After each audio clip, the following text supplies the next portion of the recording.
What's happening, people? We're back. Welcome back to the show. We've got another Premier League fan debate. We've got a lot of people on tonight, which is great to see. I don't know where to start, but I think I'm going to start with the Ivan Toney thing. Because I feel like this one is a little bit strange coming on here and not talking about actual football in terms of games and tactics and results. But this is going to have a massive effect, not just on Brentford, but on a lot of football, because I feel like personally, this could be a big ban. Matty, first of all, welcome back to the show, bro. It's been ages, so I'm glad you're back, bruv. How you been, man? Yeah, all good, mate. Yeah, can't complain. Obviously, it's a bit of a shame that the Brentford season is going to be marred slightly by this Ivan Toney thing, but yeah, it's an interesting one, and I think it's good to have the debate between us lot and a wider game of football to go into. But yeah, for me personally, all good, mate, and I hope you boys are well as well. Yeah, as best as can be, man. As best as can be. Some ups, some downs for a lot of us, man. But at the moment, I'm a happy bunny. I can't lie. But I listen, thought that might be the case. Yeah, yeah, bro. Like, let's just touch on it quick, Matty, because we've seen all we can do is compare to the other situations. So Joey Barton got a ban, didn't he, for a few bets that he'd put on. There was Daniel Sturridge. There's been other people, but this one, I don't know what it's going to be, man. Over 200 bets, and it's looking like it could be a lengthy one. I heard yesterday there was rumors it could be 6 months. I thought it'd yeah, be much more than that, personally. But what yeah. do you think? What do you think should happen? And like, where realistically are you thinking on this one, bro? There's a lot to take into account. I think the Trippier one, I believe, was like one bet when he went to Atletico, right? And that was, he got a bit of a ban for that. Joey Barton's ran into the thousands, as far as I'm aware, but obviously, kind of without shitting on Joey Barton, probably two different points of careers and whatever. Not that you can judge the penalty on that, but I'm interested, and I have tried to be really impartial when I debate this with people as well, just because it is an interesting one. If you take your allegiance to a club out of the question, it is quite interesting. How do you gauge it? How do you? I'm guessing some are more severe than others in terms of the bets that you put on. I was quite surprised initially that it wasn't done by matches; it was done by time duration, which is what it looks like that the penalty will be, and I think that Brentford have done well, if it is the strategy they've done, to kind of eke it out for a little while. I think I never thought I'd be saying it, but I think we're safe in the Prem this season, which is, first and foremost, that's crazy as a Brentford fan. And again, it's a shame that this whole thing overshadows it. But if Toney goes out for 6 months, starting from now, maybe end of the month, maybe April, out for 6 months, misses the beginning of next season, it's not the end of the world for us, I don't think. And that's not being arrogant or whatever. I just think if had it come in November, I think we would have been in a lot of trouble. And that's when I almost look at other teams and teams that are in relegation spots, and I look at it and go like, man, I'd be pretty livid if another team got away with that. If we were Emilio, I'm gonna have to say if it was Fulham and it was Mitrovic and suddenly Fulham are doing well because of what, and I'm not saying it's Mitrovic is only the only good part of the team, but like you got to kind of question it. And I don't know. I just think it's unprecedented. I don't think they really know what to do with the situation. One other thing for us as well is maybe it means that we keep on to him, because I think 95% he'd be gone in the summer transfer window. Whether clubs will touch him now, wait for another year. I think he's got 2 years left on the contract. So obviously you want to run it down to the last year if you're going to get any money for him.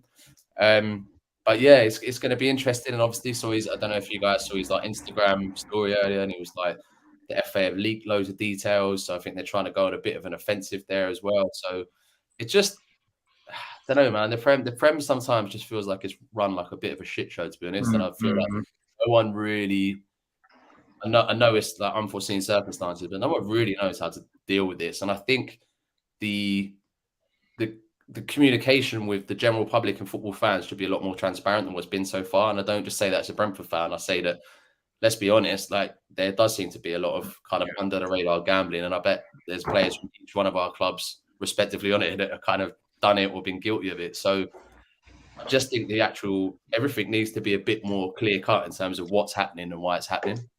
Yeah. Yeah, that's kind of where my head's I at. think that's fair, man, and I think you are right. There's a lot of grey in football, isn't there? There's never black and white, and there's why I hate so much of our controversy that we have in terms of our officiating is extremely grey. Then you look at it outside of football, it seems to be extremely grey. No one quite knows what the kind of punishment should be, so to speak. But come to you, Emilio. Like, what's your thoughts on this situation, and what do you think should happen? Yeah, that's the thing I was going to say to Matt. How's he been playing recently in terms of, is he? It doesn't seem to be getting the same plaudits as he was, say, pre-World Cup. Making all the headlines and all that. Whether this has been in the back of his mind, I'm not seeing him shining. You've got some great results against some of the top teams, but how do you feel? Also, before I give my views, what do you feel, Percy, as a Brentford fan? I think he's your own player. Do you disrespect him? How would you treat him going forward? As yeah, I'm just keen. Do you see him as do you want someone like that at your club? It's a good question. I think thought is like kind of two questions. Form wise, he's been doing the same really. I think people just got used to him. I think because he was a bit of an anomaly in the Prem for the first kind of couple of seasons, and also we haven't really seen bar like Harry Kane, some of the players that style of football where they hold it up top quite nicely and lay it off. A lot of people made the lazy thing of thinking that he was Brentford when there's a lot of players that play around him. So I don't think his form has particularly dipped. In terms of wanting someone like that at the club, he's always marred by, the time when he said, I play for a small football club or whatever. He's incredibly arrogant.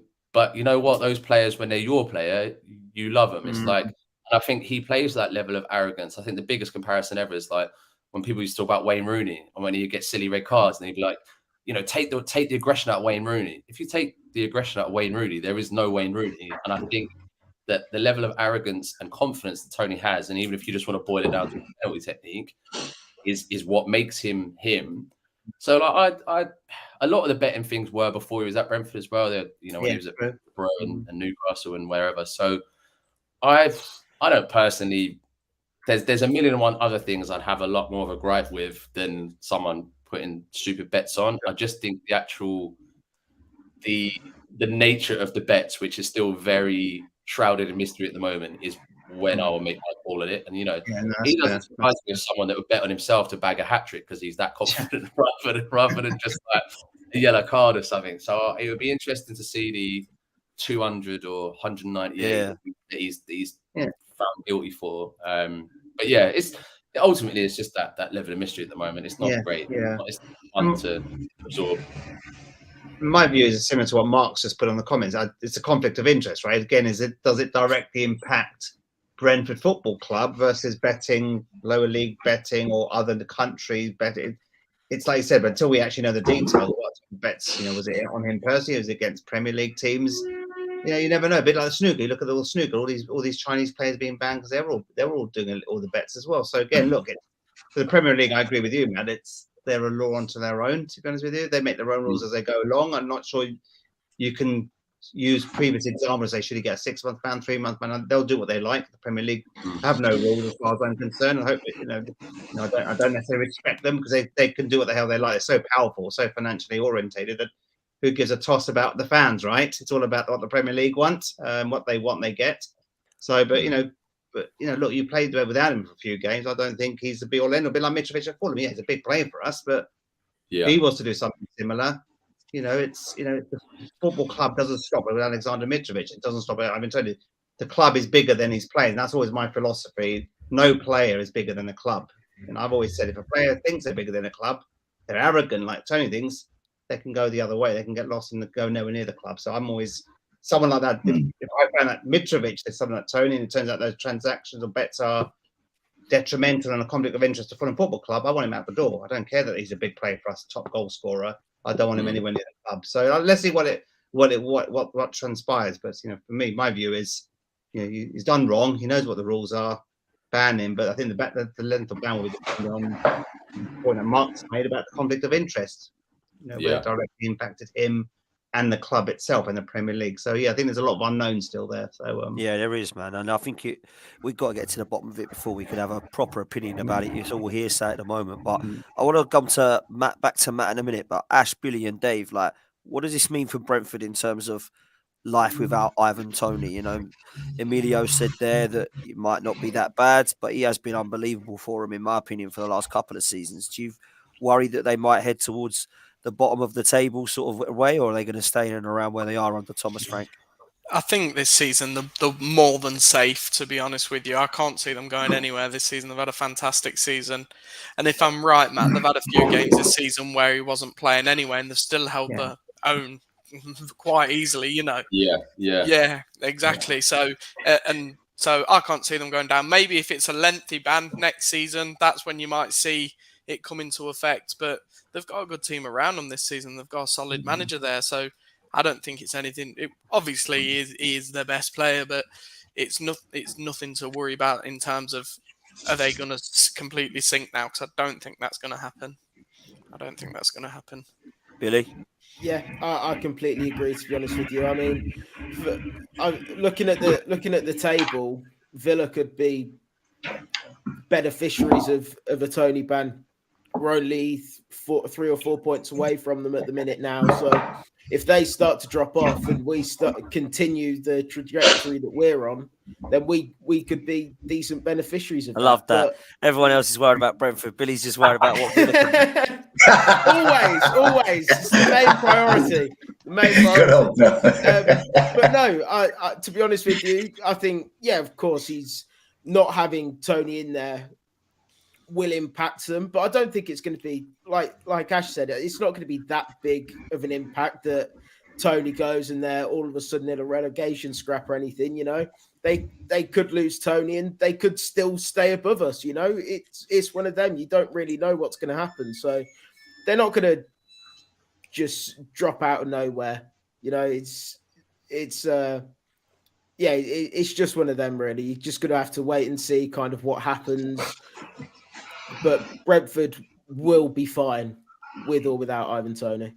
Yeah, man, I'm with you. I think what Thomas Frank's done there is incredible as well, by the way. Dave?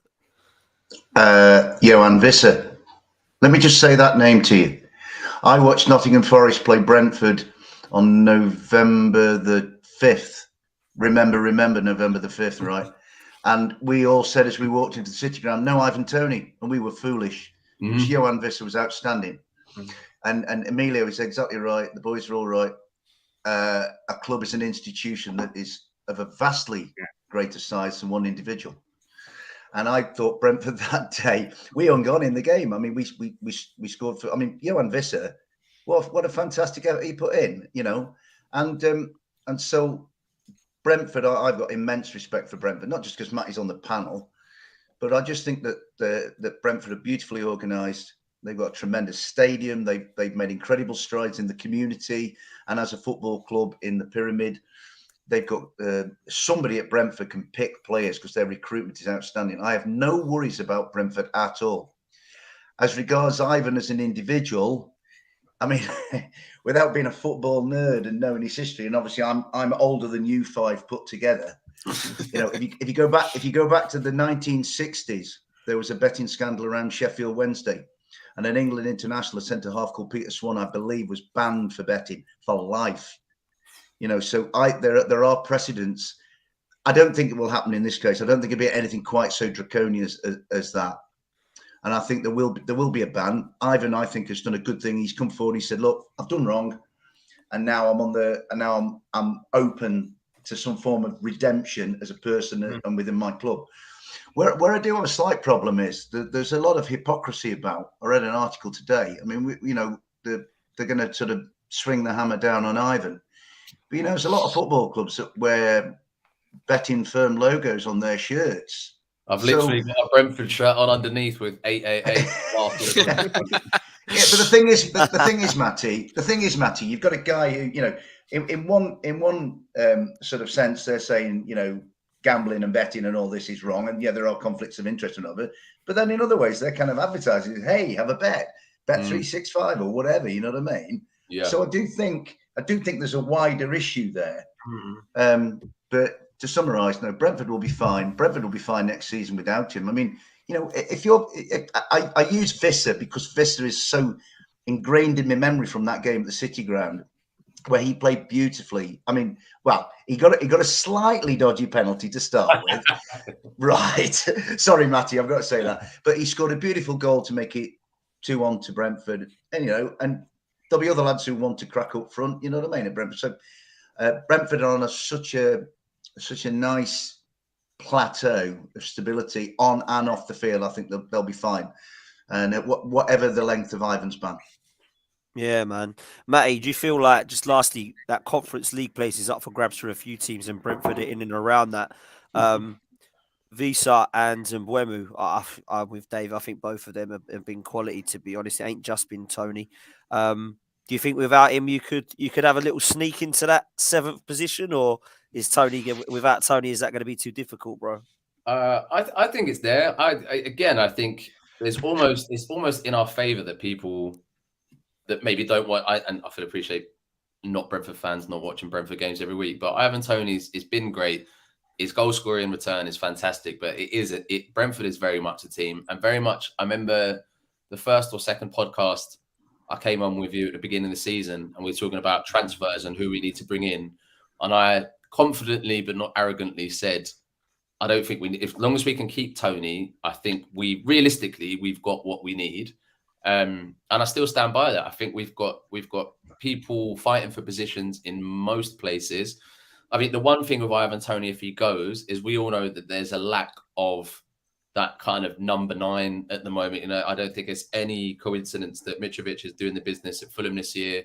You look at Kane at Tottenham. I think it would have been good to get a lot of money for him. Like, I think he would have gone for 40 plus quite easily. But ultimately, there's players there. Weiss is a great player. He is usually an impact player. When he starts, he's not the best. And Brian Mbeumo is fantastic, but I've called him a match of the day player every now and again. You'll see him cut him from the right hand side and bend it top bins with his left. But I've been in the stands where it's whistle past my ear and I'm in fucking Rose mode, right? But ultimately as well, you see the lads at Brentford and you see those players missing those chances, and ultimately you've got to be realistic and go, if he cuts in like Iron Robin 9 times out of 10 on his left foot and puts it top bins, that player is worth 140 million in this day and age. So you have to be realistic with the team that's there. And I think because we've got the competition in those places and those spots, and our midfield is looking very strong now. And I thought after Eriksen left, we'd struggle a lot more because, again, we talk about Ivan Toney being the one that might get us up. Ivan Toney was still part of our team week in, week out when we were struggling and we were in relegation. And it was Eriksen that basically single-handedly clawed us out of that awful downward spiral we were in.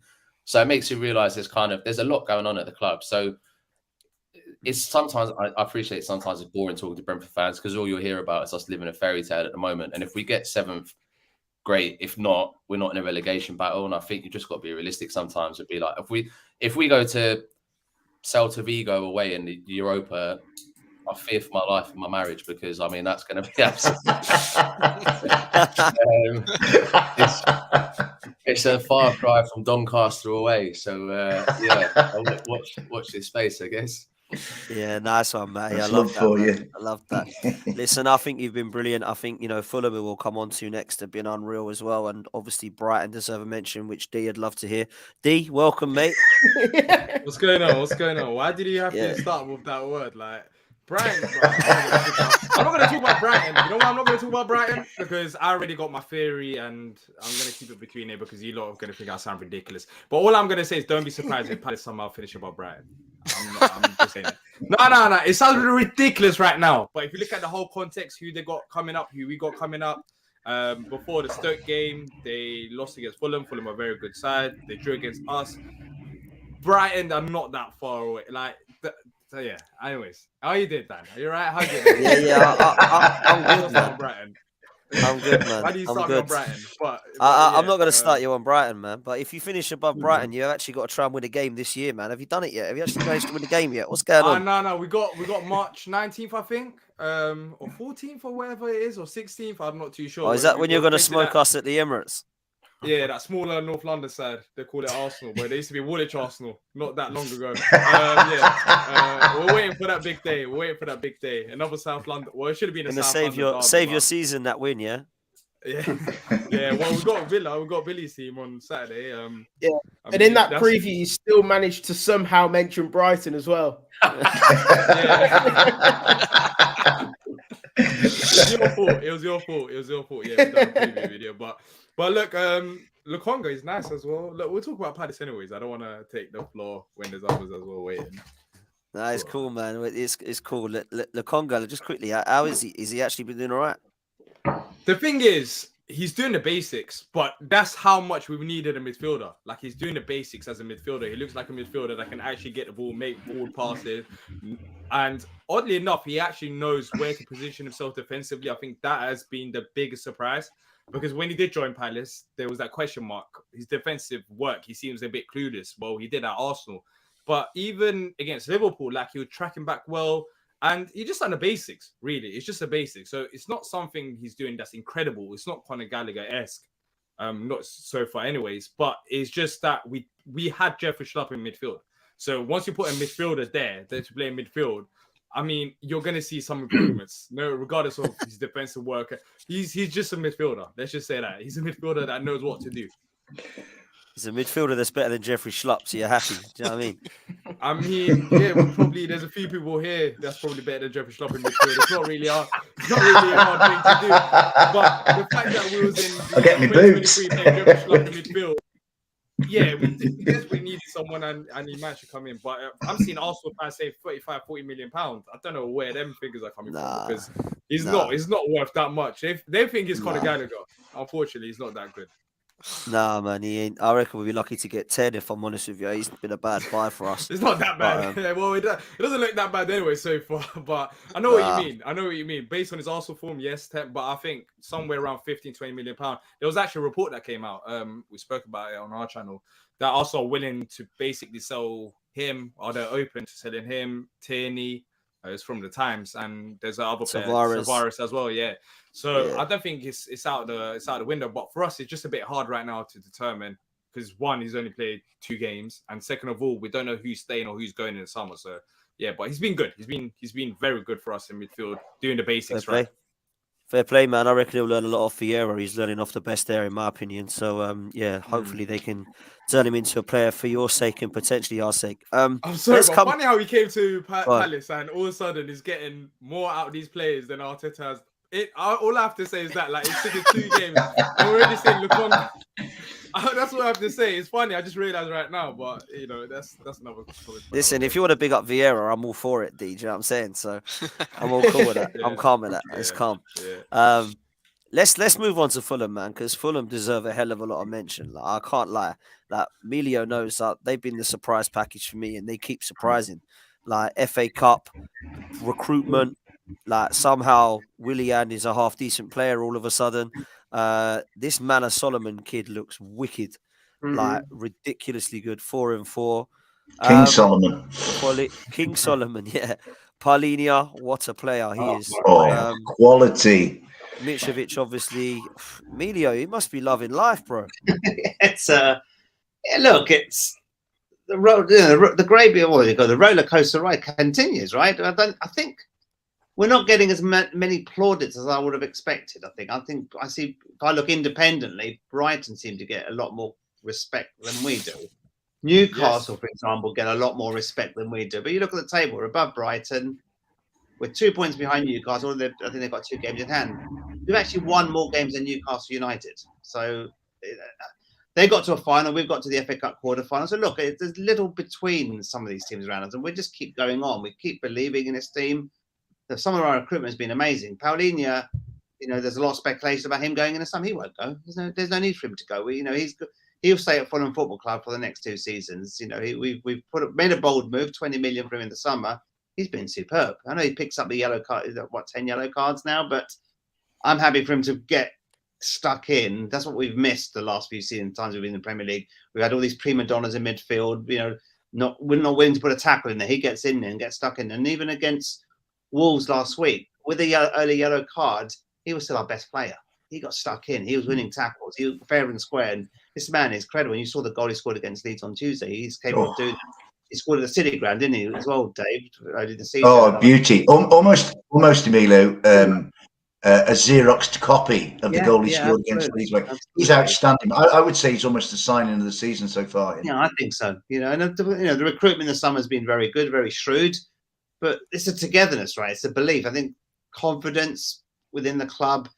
They believe in the manager. The manager believes in the players. We're starting to be able to rotate a few players now. Again, previous seasons, it was either your first 11 or your third 11.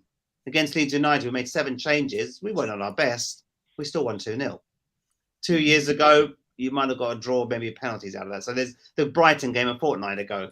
We just took 11 men behind the ball, and the amount of grief I got from Brighton fans who blocked me in a WhatsApp group for basically saying, look, I didn't gloat about it. All I said at the end of the day is that things swinging around about. Some decisions go your way, some they don't. We've played worse and won. And I don't know, we played better and lost, should I say? And I got so much grief for these Brighton fans. So yeah, but anyway, that's another story. But we keep going. Thank you, Amelia, for joining us. Nobody understands. Nobody understands. Somebody understands. It's not just me. Thank you. All I can hear from Brighton fans is we're not getting the run of the play. The referees are not on our side. We should have more points. I said, well, so we should have had more points on the ball, but that's life. You get on with it. You move on to the next game. So I've lost a lot of respect for Brighton fans, to be honest. They were abusive and disgusting after they lost against us a couple of weeks ago. But anyway, we're pushing on. There's still what, 13 games to go. I reckon it's. You know what I reckon it was? I reckon it's a troll. It's D. It's a little troll. Yes, he's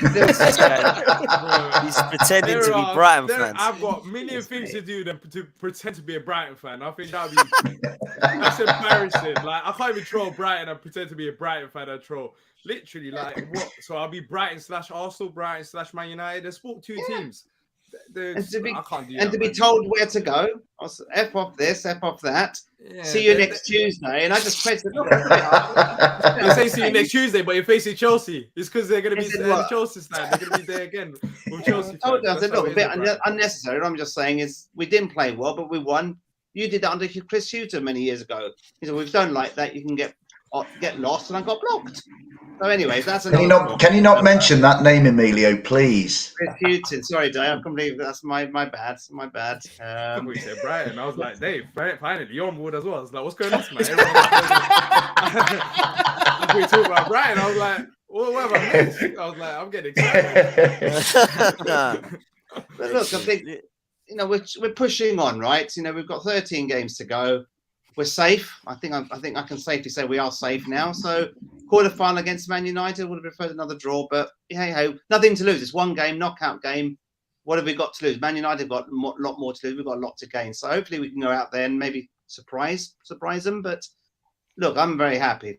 Finishing top 10, top 11, I'll still take that opportunity because this club has made me very proud. And the second season syndrome is then going to start kicking in. So it's like, well, these players have punched above their weight. We need to invest in the summer to push on to the next level. A bit like what Brentford done and what Brighton have done over the season. They've continuously sold, but they've pushed on, gradually pushed on. And that's what I want Fulham to do. Stay in the division, which we're going to do.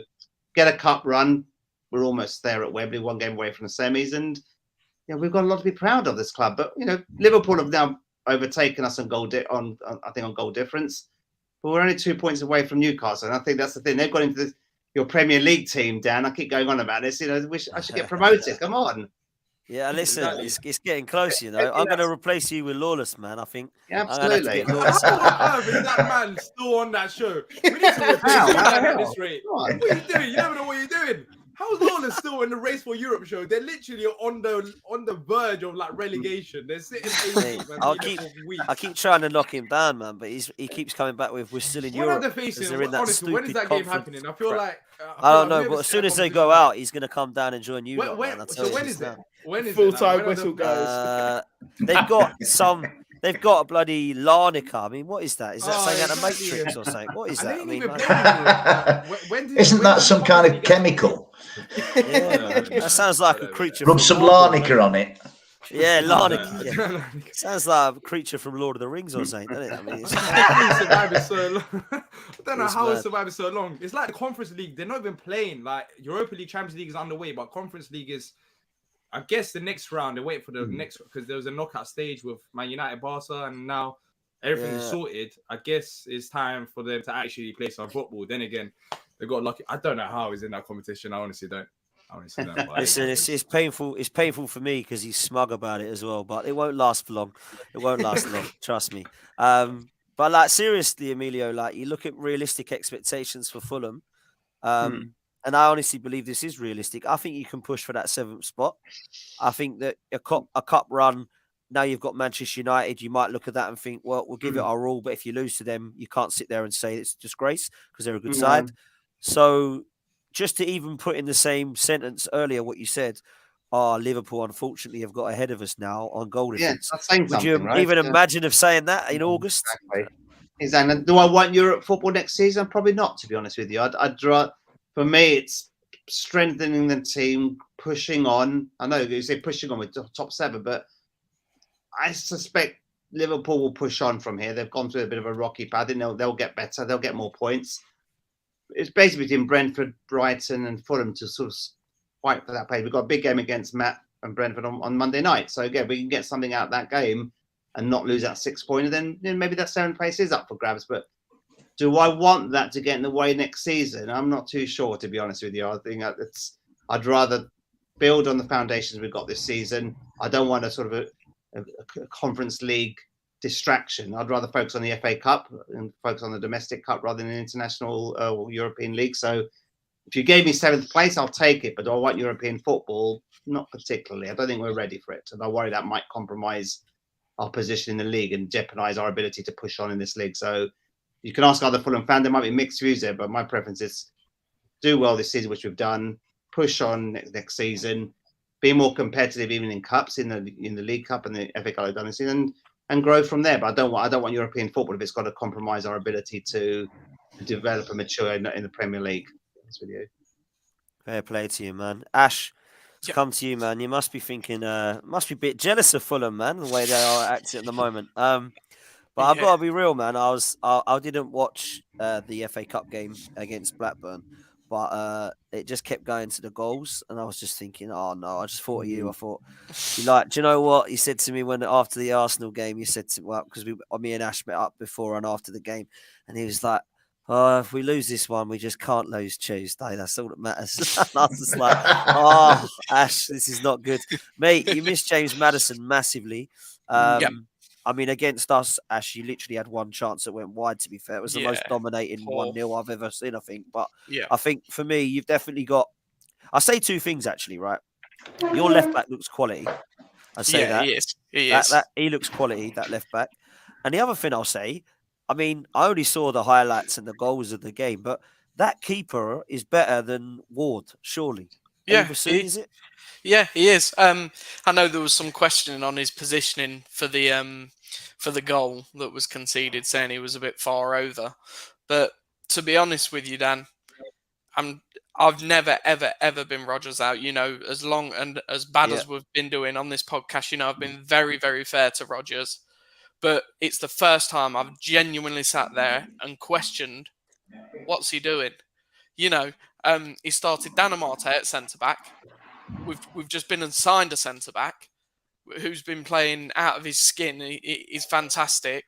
And he's gone with a team again that has got slip-ups in them, which is the reason we are in that position that we're in. Because obviously we were really struggling. We've got these 3 signings in. We had a good result against Villa, good result against Spurs. Okay, Man United beat us and beat us well. And you guys dominated as well. But, you know, that's 1st and 3rd in the league. But Rodgers there has got the perfect chance on Tuesday to really pick the morale back up by starting a strong team, getting through to the quarterfinals of the FA Cup, and then we look forward to Southampton. What he's done is, in his press conference, he's turned around and he said, well, I thought I fielded a team that could go and beat Blackburn. Well, I think that was very disrespectful to Blackburn because they've been great this season and they could quite easily come up. It's very close down there in the Championship.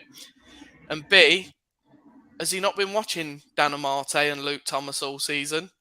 What's going on? And then he's changed it at 60 minutes. 60 minutes, the game's gone then. 60 minutes, it's gone. Nacho's come on and he's got the goal. And Blackburn, fair credit to them, they've played the game out perfectly. Slowed it down, made the substitutions, got defensive, and it genuinely is the first time I've sat there and thought Rodgers is actually fully to blame for Tuesday. And I think he's got to turn things around, and he's got to stop making these stupid decisions with his starting 11. Yeah, man, I can feel the passion, man, and I can feel the frustration. And I must say, Ash, like realistic expectations for Leicester now, is it just ride it out, make sure you don't go near the relegation zone, which I still don't think you will, and then just look at what happens in the summer and make a decision then. I mean, where do you go? It just feels a little bit deflated, even around the ground, like at the weekend. I know that you weren't playing exceptionals, that doesn't help, but the fans, it just didn't feel like the Leicester that I've been to the last couple of years, mate. No, it's stale. That's the word I'd use for Leicester City at the minute. Stale. I think the fan base, obviously, we had that period where we picked them couple of wins up, and the fans tried to get back behind Rodgers, and for a game or two, it felt like the old Leicester. But then, obviously, we've had these couple of losses to United and yourselves, and it's just all gone back down south again. Honestly, Dan, you say that you think we're going to stay up. Honestly, I don't know. I genuinely don't know. Because sometimes watching them the last two games against Blackburn and against Arsenal, I don't see how we can beat a Premier League team playing like that. Passing it across the back. We look like a terrible version of England. That's what we look like recently. Just sideways, backwards. That's all it is. That's all it is at the minute, and it's really, really frustrating to watch. And has Rodgers' time come? I've always backed him, because my question's always been, Dan, who do we get in? Who do we get in? You know what I mean? But something's got to change. Whether it be he starts listening to sort of like the fan base and the people around him and going a bit more attacking and starting the strongest 11 every opportunity we get, which we've got no choice now, or whether he goes, I don't know. But we're far from safe. Honestly, we're in a dogfight, and I genuinely believe that. Matty, would you keep Rodgers or would you get rid of him? It's a difficult one when it comes to stuff like this, because I think stale and stagnant does sum it up. And I think when I spoke to Leicester fans, even I know you said the atmosphere around the ground recently is but over the last 2 years, maybe it feels like that. And I guess once you've done obviously the unthinkable that you did win in the league, it's hard to build on that. You should never draw negatives from something that's such an amazing achievement. But life does go on. You win that title. You want to build on it. Obviously, it's not kind of happened. I think a change in manager. I think Brendan Rodgers is great, but I just think sometimes in any relationship, in anything, do you just hit a point where you go, we need a different direction or whatever? The one thing is, I would say, I mean, you're saying the games against Blackburn and Arsenal. I think they're two weirdly quite difficult games. I think the one against Blackburn and the FA Cup, and I've had this opinion for years, where managers of the bigger team often rest players to get away with one, to be but they didn't beat our strongest team, knowing that probably if they had started their strongest 11, they'd probably still be in exactly the same spot because the team's not playing well. So I always feel like it's a bit of a get out of jail free card there. And then obviously Arsenal are dominant at the moment, and fair play to Arsenal. I think if you look at the league at the moment, and when Brentford's last year, the year before, were going through a real terrible phase, you stop looking at your team and you start looking at the teams around you and go, are we as shit as them? And I think if you look at the teams down the bottom, I still can't believe the capitulation of Southampton, man. I think I've grown up with Brentford played in the FA Cup a few times when we were in League One, and I looked at them when they had the new ground and stuff, and I was like, wow, this is such a well-run club, and now I can't believe where they are. Everton as well. I still think that there's at least 3 teams that are playing significantly worse than you, and I think whether that means I think Rodgers has got enough time to safely see out the end of the season, and then everyone just regroups and goes because you don't want to start another season like that. And sometimes they are amicable walkouts of clubs, and people just decide that different directions needed, I guess. But yeah, I would stick it out. I think you'll be safe to the end of the season, and I think reevaluate then would be my personal opinion. Yeah, there certainly needs a rebuild and some different characters in there, because there's some that just, honestly, I don't think are good enough anymore. Yeah. No, I think I've done that in my fair. Football Manager. Funny enough, after Rodgers got sacked, they hired me. I'm not even laughing. That's my Football Manager saying. He loves Football Manager. He likes he compares. Yeah. He compares It's his a management. hard job, though. I'll say that. Like, from behind the scenes, actually, I can tell you it's a very hard job. When you have like James Maddison and Tielemans constantly crying to you, and all the players just backing him, they want to leave the club. It's not easy, and I feel like resigning myself. I got them so far. It's tiring. There's no enjoyment, and there's no money in the club as well. It's all these debts. Yeah. And yeah, I'm talking like I'm a Leicester, but I thought Top had wiped Ash. I thought Top had wiped out the debts. He has. He's wiped the debt off. Yeah. But he puts money into the club as well. These put them straight back in debt again. I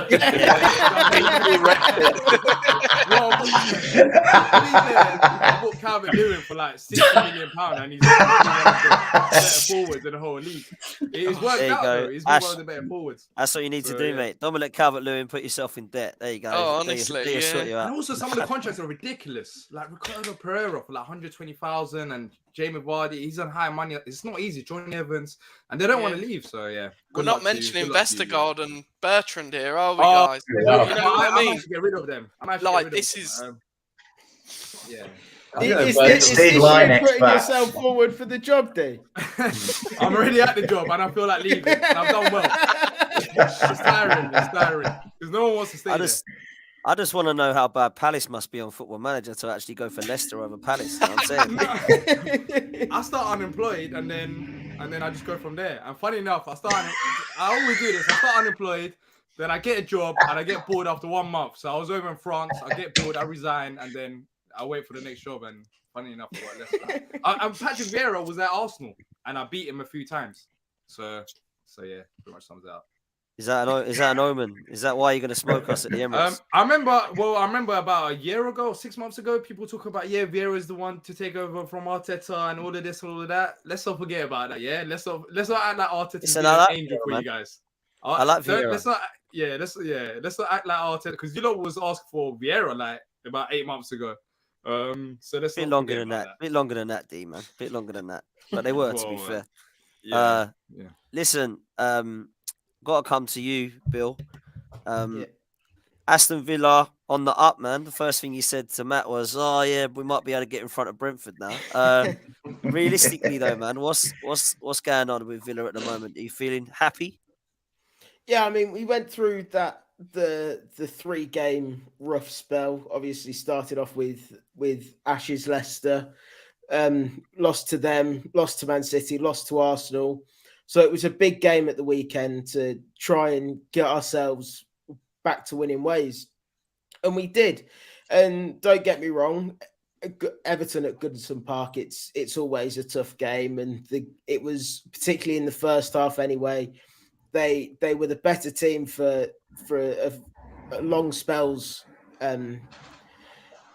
But we managed to ride it out. The way the game was going, the referee was a little bit biased towards us.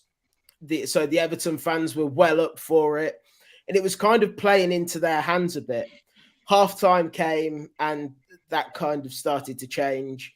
And, I mean, we got the penalty, and then we started to take control a little bit when Buendia came on. And, yeah, it was a massive 3 points for us, and all of a sudden we feel a little bit more confident again. So hopefully we can take the 3 points off Palace at the weekend as well. Our home form in particular of late has been really, really bad. We've been really good away from home, but really poor at home. So hopefully this can be the turning point as well to kind of swing that and get a little bit more of a balance and start winning games at Villa Park again. But yeah, Martinez winning the best goalkeeper award. Everything just feels a little bit like everyone's just a little bit happy. You know what I mean? It's a win things starting to maybe go our way a little bit, and by that I mean Martinez winning. It's just a nice feel around the club again, and to go through that rough spell and one win to kind of change that, it feels good, to be honest with you. Hopefully, I'm not biting my ass come next week, regretting these words that I'm saying now. Well, you got Palace. You got Palace next, right? Yeah, which they'll typically get their first win of the year against us. Yeah. Well, reckon you can beat Villa, D? Yeah, we can beat Villa, but I don't know if we will. We got Zaha back, which is a bonus. We've grinded out results, man. We've had as I was saying, we literally didn't have a midfielder until 2 games ago. So it's crazy because we're like in January. Well, not even we're in March. Forget about January, February. We're in March, and only 2 games ago we started 2 actual midfielders, and just like that we've improved. So that sums up our problem. But you know what? The season's been a write-off since probably December for me. But for the first time ever since we got Lokonga, I'm actually excited to see what we can do towards the end of the season. Because now that Zaha's back, Eze is going back on form. He's been coming off the bench. He looks decent as well. Hopefully, Elise has been fantastic for us. He's quality, man. Excellent. So Elise has been holding it down there. So we missed Zaha for quite a few games now, and Eze been out of form, so he hasn't been starting. So our attack basically hasn't been there, and we haven't had the midfielder even when our attack was there. I'm actually kind of excited to see what we can do. And it starts with Villa this weekend because everyone should be fit and ready. And yeah, we're looking to get a result. Let's just say that we are looking to get our first win and build on from there, because it has been a while. But saying that, we haven't even dropped down. We've been 12th, which I don't know how it works, but pretty much sums up where we are. We just get lots of draws. Yeah, fair play, man. Billy, I wanted to ask you quickly. Unai Emery. Mm-hmm. Obviously, Gerrard, we mentioned that earlier in the pod months back now, it would seem. Straight away, I've seen a change in Villa. I can't lie in terms of how you're playing. Are the fans liking what they're seeing from Unai Emery? Yeah, we're loving it, to be honest with you. It's just, I mentioned on the podcast I did with D last night for the preview, it's when Gerrard was in charge, there was no connection anywhere with the fans, with even the players at times. It just looked like everyone was on a different page. That's completely changed. It feels like we're a proper family again, and everyone's just on the same wavelength. The players are playing how Emery wants them to play at times. It's and the fans are enjoying it, and the fans are backing it, and everyone believes in what Emery's doing at the club. And everything that sort of comes out of the club at the minute is looking good and is looking positive. So, yeah, it's such a difference from where we were under Steven Gerrard. Because had he have stayed on, we'd be looking at relegation comfortably, and I think we'd probably be bottom of the table. He was that bad, and we were playing that bad under him. For Emery to come in and completely flip that on its head, and with virtually the same players, he's made 2 signings, which was a young striker and a left back, kind of switching in and out of the team with Luca Dean at the minute. It's the same squad as what Steven Gerrard had, and he's getting I said it as well last night. Since Emery's come in, we're actually 6th in the table if you're taking the games since Unai Emery's come in. So that tells you alone how good of a job he's doing with us. And I'm just excited to see where he can take us this season. I'm looking forward to the summer, the players that we can bring in, and pushing on next season as well. Because I really think that we will be able to push on up, hopefully get a decent cup run going next season. And yeah, hopefully we can win one. Yeah, man, that would be nice. I listen, I always quite liked him. I think he definitely needed to go, Emery at Arsenal, but I never thought he was a bad manager. That's for sure, and he proved that at Villarreal when he went and won yet another Europa League. He's been to 5 finals. Can you believe it? He's watched one of them. Who was he managing for that one? Unbelievable. But there we go. Dave, let's come to you, man. I watched. We have to. Actually, I didn't watch it. I can't lie. I didn't watch the game, but Lawless, I spoke to about it. Last 20 minutes, I thought West Ham played pretty well, if I'm honest with you. But up until then, was it quite even as far as Forest are concerned, Dave? Or Well, let me tell you this, gentlemen. It wasn't a game to inspire Shakespearean or Churchillian rhetoric this week. As I left our wonderful Olympic Stadium, I thought, I'm going to keep my powder dry this week. There'll be none of that bombastic nonsense from last week, right? It was a pretty poor game. And it was a game where for about an hour, 70 minutes, both sets of supporters, different levels of volume were saying, well, we're still in it. We're still in it. But the truth of the matter is, West Ham were the better team from start to finish. They proved my belief that they have a better squad than ours. And Forest, I could not pick out one player. I was with Mr. Dorr most of the day. We did look for Lawless, but after the game, I'm glad I didn't see him actually, because he would have had me roasting on a spit probably. You know what I mean? So I'd have ended. I would have thrown me in a bucket of jellied eels or whatever it is. So Forest were awful, and they were as unworthy of pride this week as they'd been worthy of pride the week before. It was just the beauty of that game is that it's now in the past, set in stone, can't be changed, not worth bothering about. For me as a fan, for Steve Cooper and for the team, they have to look at it, they have to stare at it, they have to dissect it, take the bones out of it, and be far, far better in what is essentially a cup final at 2:00 on Sunday afternoon, right? Now, the thing, when you're looking for positives, as I did, as I was walking back through that huge shopping centre near the Olympic Stadium to get to Stratford and get on the Jubilee line to go all the way back to Cannons Park, I looked at my phone and I thought, where are the positives? And I thought, blimey, there are still 7 teams below us. We hadn't moved. We were still in the same place. And so there are some who are saying, it's the end of the world, and this, that, and the other. If they swap it round, if we'd have lost to Manchester City and got a point at the London Stadium, people, I think, would have had a slightly different mindset about it. Do you know what I'm saying? Mm. So I came out and we were on the tube, and I said, well, we're still 13th. And all these people now who have been moaning about Steve Cooper and the way he played, and yeah, you have a bad day. Well, I said to him, do they want to change with Leicester City or Wolves or West Ham or Leeds or Bournemouth or Southampton or Everton? No, because they should all be above us. We were the last into this league with the shortest amount of preparation time. I know I bang on about it.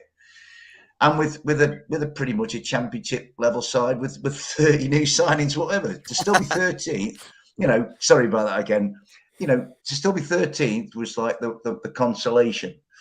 And it's out the way. All I want this week is some kind of response. Do you feel safe enough, though, Dave? Do you feel safe enough? No, not at all. Dan, I will never come on here and be so conceited and so delusional as to think that we are safe when we are only, 4 points above the drop zone? No. Not until it's mathematically, inarguable. Then I'll say, right, we're safe now. I have said in a few weeks, we've heard like Wolves are safe and Palace are safe, and for a while Leicester was safe and Villa is safe and all that. There's not that many points between us and them. You know what I mean? So, no, we're not safe. We won't be safe until it's either mathematically sorted or at the end of the Crystal Palace game on May the 28th, the table, when it's fixed and we are above that bottom 3. I won't say it. I can't. I don't want to set myself up for a big fall. But what I would say is Forest have to be far, far better. Saturday, I actually think Saturday might be the worst of the season because it was so bland. People were saying, oh, well, we lost something when John Joe Shelby came up. We didn't. We had no control before that. Declan ran the show. Paquetá ran the show. Jared was on it. Danny Ings scored twice, right? That's what you don't see Danny Ings for weeks and then he scores. You know what I mean? And that's what Danny does. Danny's a quality striker, whatever people say. And like Saïd Benrahma was superb, I thought. West Ham, you look, you would have said at the start of the season, you would have said not one Forest player would get in a combined West Ham Forest team. and that was proved at the weekend, right? And no, there was no crumb of comfort for us other than the league table remaining as it was. So, you know, and we you know, the point that I think it might be Matty made about looking at other teams. I spent all last night flicking between 3 games, right? Blades and Tottenham, United and West Ham, and then bloody hell, Grimsby and Southampton with them haddocks. You know what I mean? I was waving a box of fish fingers. I was to try and be a Grimsby fan, right? And doing all this kind of stuff. And then I'm thinking, oh, bloody hell. Oh, come on, Arsenal. Come on, Liverpool, or whatever. You know what I mean? And so you kind of find like, it's honestly, it's like I feel like I'm on the verge of some kind of mental meltdown all the time. But the joy of it is just being in the Premier League. But we've got a lot of work to do. And I will, until Dan, you say to me, right, Dave, there's the table. Nottingham Forest cannot go down by the statistics and the numbers and the mathematics. I will not believe it. We are in a relegation battle. Absolutely. You know, so yeah, it was not a great break. Fair play, man. I'm going to say this with a little bit of chest. I don't think anybody on here is going down. I'm going to say that. I honestly believe Southampton, Bournemouth, and Leeds. I think Javi Gracia is going to send them down, man. I don't think that's going to keep them up. I think them three are going down. I really do. Do you know what worries me about Leeds, Dan? And I watched the Fulham game the other night, and what worried me about Leeds in that game was actually Leeds played some really good stuff, but still got beat. You know, and Fulham weren't. You know, Fulham were all right, but I wouldn't say Fulham were at their absolute best. But Fulham have learnt the trick of like getting a win like they did at Brighton. They had no right to that win at Brighton, but they got it, right? Mm-hmm. You know, and really, I mean, Leeds had 2 goals disallowed the other night. But, you know, I still think, sadly for Liam, I think Southampton just have that look about them. And to lose to a League 2 side, you know, that FA Cup, good teams will use the FA Cup to build momentum for league matches. Southampton lost so much last night, as well as the game. They lost momentum, and they lost a lot of sort of belief, right? Bournemouth, I just don't think Gary O'Neill's good enough. But I just still think, you know, maybe Everton are just destined. Yeah, that's why I put this up for Mark. But you know, I don't think it's straightforward. X factor would keep them up. But I don't think it's a straightforward, because what's their problems? Their problems are they can't score goals. Yeah. I think they'll be better defensively, and they were actually pretty solid in the first half against Arsenal. I'll be real. I actually like what I saw, and I thought, oh, wait a minute. If this continues into the second half, that could be interesting. But the thing is, Calvert-Lewin clearly doesn't want to play through an injury, or he wants to be 100% fit. And I've heard like ex-pros say this as well on like the radio and stuff, that some footballers, they will play no matter what. Like if they're injured, if they feel a knock, like you will always feel a knock. But some footballers, as soon as they feel something small, they won't play. So Calvert-Lewin looks like that type of player. It seems like he's just not willing to come back until he's 100% fit. Yeah, and if Calvert-Lewin ain't back, they didn't sort out the striker problems. Where are they getting the goals from? Look, Everton on paper should stay up, but I don't think it is as straightforward as that. I don't want to say anything. Sorry, I don't want to say anything about Everton because I don't want to like jinx us on Saturday. And do you know, hey, and I'm going to take one on myself. I'm going to put a bullet through my forehead, right? Because last week, in amongst all that rambling on I did about Forest and Manchester City, I said at the time, you know, we get an early goal at West Ham. They don't look like scoring any goals. But then I sort of said as an aside, well, they'll probably score 4 or 5 against us next week. Thank God that happened, right? So as far as I'm concerned, Everton are a goal machine. They will come to the City ground on Sunday. They'll obliterate us, right? Absolutely. It's going to be interesting. Seamus Cole will get 4 on his own.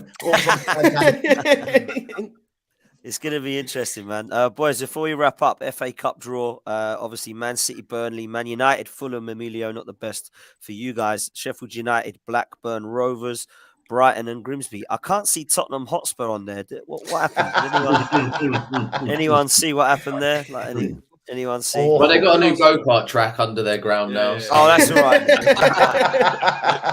They'll be fine now because they can. Where's Arsenal go-karts? He knocked you lot out. Mate, we're trying to go for a title, man. We don't care about Oh, cups. yeah. We've won enough of them.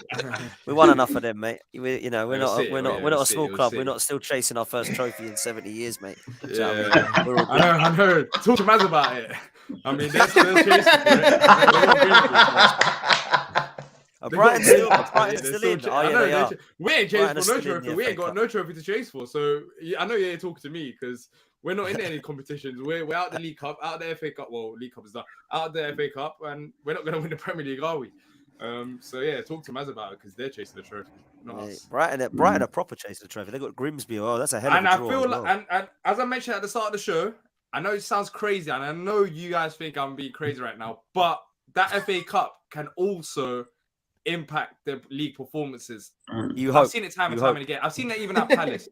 If they beat Grimsby and they're in the semi-finals, even with Newcastle, there was that conversation about it in the build-up to the League Cup, like why they're not winning. And afterwards, they did say, you know, they've been focusing on the League Cup a bit. You don't want to be injured. It can negatively impact them. So look, I think they'll beat Grimsby. They should beat Grimsby, but they could potentially be in the final of a cup this year. I won't be surprised. It depends on the draw, but yeah, they might win it. Both Brighton and Fulham should fancy themselves to get ahead. Yeah. I'm mentioning you, Emilio. Yeah, that'd be Brighton and nice. Fulham should both be backing themselves to get some silverware. I think Fulham's got. It's just United are very. They're just, even though they're in like all competitions. It's a one-off game though, isn't it? Yeah, it's a one-off game. Anything can happen. Nothing to lose. Man United will have all the pressure. They've got the Europa League game a few nights before, so again, so yeah, that will 100% help. Yeah, that will help. That will help. Who does everyone fancy in the FA to win the FA Cup? I mean, it's got to be City or United if you're going off the names, but I genuinely think it's the year for a Brighton or for a Fulham out of nowhere to kind of get a bit of silverware. The magic of the cup. Lovely if you can. Now Man United have won that League Cup. Does it just make you think they're going to do another? All right, cool. There's a myth, the magic of the cup. When's the last time, apart from Leicester, Leicester were up there with the big teams anyways, but when's the last time a smaller club has won the FA Cup? The big Wigan. Wigan. Yeah, it was Wigan. It's so long ago. Like this magic of the FA Cup. Yeah, but how many years the big teams dominate the FA Cup? Like they normally win it year out year. The magic of the cup does the magic of the cup not normally mean like the ties, like Stevenage beating Villa, for example, Grimsby last night beating Southampton? Yeah. Is that not more magic of the cup instead of these teams going on to actually win it? Yeah. I tell you what, we had a cup run last year, and at the time, we were like sort of rising from having been bottom of the Championship and being appalling, and then you draw Arsenal in the third round, and I was a bit like, do we really want this? Arsenal are obviously a level above us, and then you beat Arsenal, and then you think, oh, hang on a minute. And actually, before we played Arsenal, which I think was on a Sunday tea time or something. Yeah, it was. I do remember Idris Elba being there, and he's the biggest human being I've ever seen in my life. Right. And then we were all sat in the Trent end, and the bloke's going, Leicester at home in the fourth round if we beat this. And then all of a sudden, here's the magic of the cup where we haven't been bothered half an hour before. But That's the magic of the cup. I want Grimsby Town to take their haddocks all the way to Wembley and win it. I think that'd be a wonderful story. Imagine that. Gavin Holohan to score penalties all the way to the Wembley final. That's brilliant. You'd love that as well because it means Brighton will go out. So. Yeah, exactly. Since 2000, apart from all the big teams, so the only two teams that haven't, Portsmouth back then, they were doing well. 2007, 2008, Portsmouth, and 2012, 2013, Wigan. Apart from that, it's Arsenal, Liverpool, Chelsea, Man United, Arsenal, Liverpool, Chelsea, Man United. That's crazy. Leicester. I didn't realize it. Yeah, Leicester. Leicester's a big team. Leicester. I count Leicester as one of the big boys. I'll give you that, Ash. That's they won the Premier League. Yeah. Well, that's it. Like, because we literally bottled fourth place sort of like 2 seasons in a row, so we were up there and fighting around there. So let's not forget about that. Like you were bottling top 4 was a worry for you guys, and it's like, here we go again. We bought top 4. So yeah, I include Leicester there as well. But yeah, interesting. Fair play, man. As we close, predictions for your games. Billy and D, might as well start with you since you're playing each other. Billy. You know, I don't like doing predictions, but I had to do one last night as well. So I'm gonna go for the same 2-0 Villa. D. I'm gonna go for because Zaha I'm 90% certain he's back. I'm gonna go for 2. I'm gonna go for 2. Yeah, 2-1 Palace. Gonna be a close one, I think. Dave, got Everton, man. Got a win, bro. What are you going for? Massive. It's a difficult one because I don't want to come on here and like help Everton. And Dyche will be watching because Dyche's ex-Forest, like where he is and like Stoney's. They all watch Forest stuff. But what I would say is we haven't been beat at the City Ground now since September, since Fulham beat us. And so the City Ground has become a bit of a weapon. And it has to be because our away form is the worst in the league. In fact, our attack is the worst away attack in the top 4 divisions. So that has to change, seriously. I think we sneak a 1-0 win, but it's going to be squeaky bum time. And if it goes the other way, then Everton drag us right back into it, properly right back into it. So I'm just hoping that there's enough pain and anger from that non-display at West Ham last week to say, right, we put it right this time, you know. But I'll tell you what, I'm not underestimating Everton. Not at all. Because Everton did play all right for a bit at Arsenal. And like Billy very graciously says, they had a lot of the ball at Goodison last week before they got beat. So sneaky 1-0 win for Forest, I think. Fair play, man. Emilio. Yeah, it'd be nice to do the double over Brentford for a change. It's normally the other way around. Normally we haven't got a particularly good record, but we tend to do better at Brentford than we do at home against Brentford. But you know, I still remember, you know, Ivan Toney mocking Mitrovic early in the season, Matt. If you remember when there's goals, basically we told him where to go when we got a late winner that day. So that was sort of Tony's reaction when they lost 3-2 with a late winner. So but anyway, look, I think we can get something out of the game. I'm not going on myself on the Monday, but I'm saying 1-1, but. You know, the way we're playing at the moment, who's to say we can't go there and sneak a win? So I think it's going to be a tight game. 1-1 for me, realistically, though. 1-1. Matty, what are you thinking? I just think both teams are attacking at frightening pace at the moment. You know, sometimes that can cancel each other out. Like, you know, both absorbing pressure and like William recently, I think it's been amazing. But I think it might be something mad. You know, I feel like Monday night games recently are just a bit weird. Brentford always perform strangely at those kind of weird kickoffs, whether it's late on a Saturday or whatever. So, but you know what? I'm gonna go 3-3. 3-3. Oh, wow. It's 0-0. I'm never coming back. But yeah, I just feel like Brentford Fulham always is a good game. I feel like it can start cagey, but I just feel like there's goals in both teams. That'd be a cracker, man.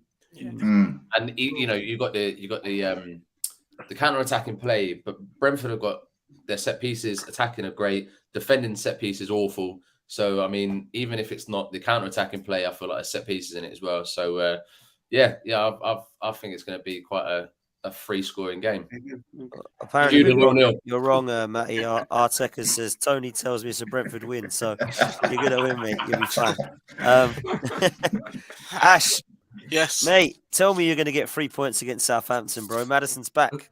Well, Madison's back, but this is the thing. It's massive, isn't it? We're only 3 points off the drop. And that's the reality of it. And I know Southampton are also in free fall. The only win that they've had is against Chelsea, who can't buy a win. Quite literally. They've not been able to buy wins. But I've just got a sinking feeling, Dan, that I'm going to be sat at 5:30 on Saturday, not wanting a glass of wine because I've got the Do you know what I mean? Because it's not looking promising the way we're playing the last 2-3 games. It's not. And so I'm going to be negative, and I think Southampton are going to nick a scruffy win against us 2-1. Wow. Cool. Never heard you like this, Ash. Never heard you like this. I'm very negative about Leicester at the minute from watching them the last couple of games. I honestly, there's no flair or no passion there at the minute, and it's worrying. Yeah, it's a shame, man. It's a shame because I actually like them as a club, and I did think they're a really well-run club. So it's a shame to see that their fans are deflated at the moment. But hopefully it'll pick up, man. Boys, absolute pleasure, man. Yet, you know, beat Tottenham Hotspur 4-1, went to Aston Villa and won 4-2. So will the real Leicester City please stand up? Yeah, that's the problem, Dave. That's the problem. We look like we could quite easily go down 1 week, and then we look like the Leicester City that was pushing for Europe for 2-3 weeks when Maddison starts. But it's not good enough, that really, is it? No. Bonkers, Ash. It is bonkers. I can't lie. It is mad. But boys, absolute pleasure as always. Emilio, thank you. Ash, thank you. Billy, thank you. Dave and D, thank you. And Matt, mate, great to see you, man. And Nice, hopefully you'll be around. boys. You'll be around more, man. And yeah, let's see what life is like without Ivan Toney for Brentford. It'll be interesting now. But lads, make sure that you, lads and ladies, make sure you smash a like and a subscribe on this if you can do. Get us up to 8K, please, people. Make sure you follow everybody on their socials. Do the same for their channels. We will be back next week where hopefully there'll be some smiley faces and some happy faces. It'll be good, actually, because there's a few people that have got each other in games. So let's see what happens. Hopefully Ash will be smiling when they beat Southampton. Please. Yeah, man, you need it. You need it, man. But until then, we'll see you next time, people. Take it easy and up the Arsenal. Laters.